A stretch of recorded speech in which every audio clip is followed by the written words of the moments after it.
Philippines rebuilding runway on South China Sea island to bring in the Army and aircraft of America.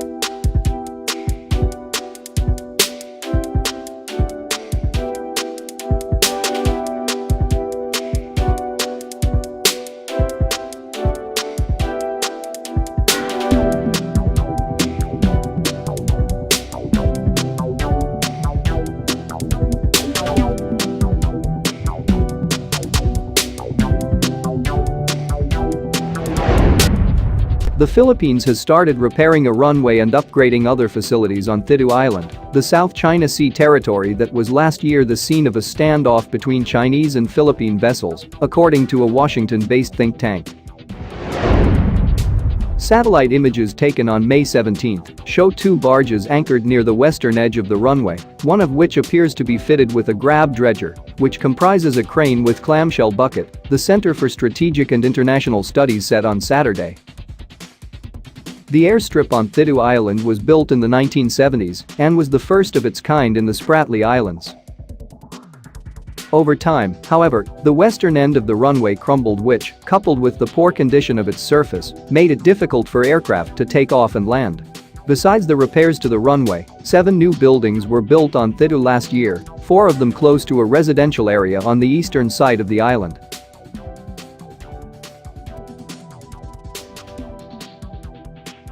The standoff, in August, happened when a fleet of Chinese vessels, including fishing, Coast Guard and Navy ships, blocked a ship from the Philippine Bureau of Fisheries and Aquatic Resources from approaching the area.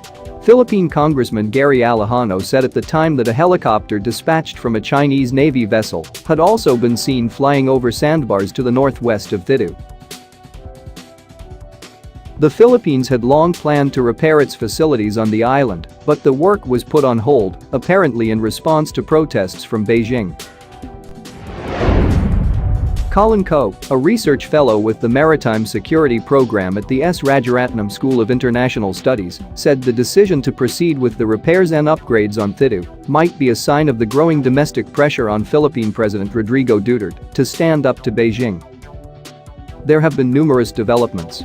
The alleged standoff between Chinese and Philippine forces at a sandbar close to the island and China's militarization of the South China Sea, all of which have put great pressure on the Duterte administration, he said.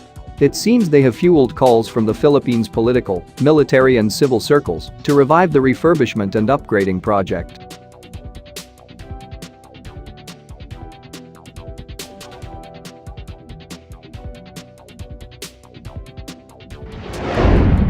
Richard Hidarian, assistant professor in international affairs and political science at De La Salle University in Manila, said the upgrading of facilities by the Philippines was consistent with the 2016 ruling of an international tribunal at The Hague, which rejected China's historical claims over the disputed waters.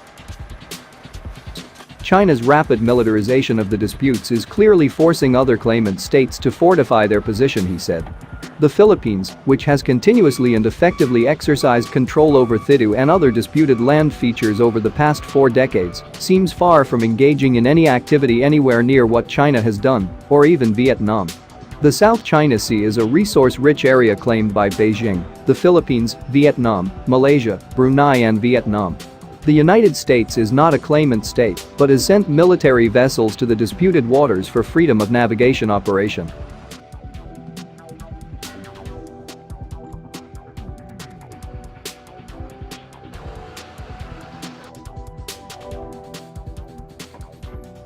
Last week, an H-6K strategic bomber from the Air Force of China's People's Liberation Army landed on Woody Island in the South China Sea, triggering accusations from the Pentagon that Beijing was increasing tensions and destabilizing the region, as well as protests from Vietnam.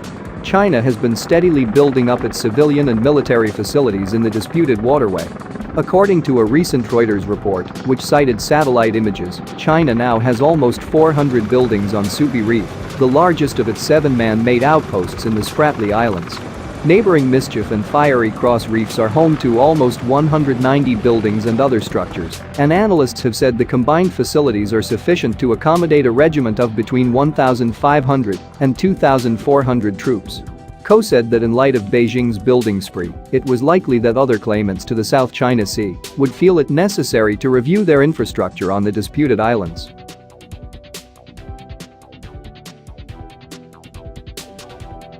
But they are more likely to be concerned with maintaining garrisons rather than expanding them, he said.